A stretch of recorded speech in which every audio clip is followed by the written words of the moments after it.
So what you may want to do is access privacy options inside of Microsoft Edge. So to do that, you need to go around and click on the three dot button and then go to settings right here. So once you go around onto settings, you can go around onto manage account, and then you get onto the account page over here, just like this in Microsoft's website. So now over here on the left hand side, you can see that privacy is an option. And if you were to go around and click on it, then you get the privacy options, as you can see right here. You can make sure that you are safe and secure right here by strengthening your online security right here.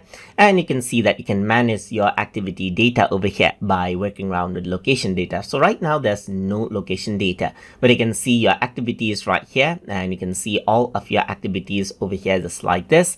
Over here on the privacy section, and this is from a web page, as you can see. And you can also see the apps and services that you use right here, just like this. So all of the apps and services you use are over here, as you can see. So besides Microsoft Edge, you can access out all of the Microsoft related options as well. So over here you can also see custom dictionaries, like whatever entries that you have right here is actually added in over here as well, just like this.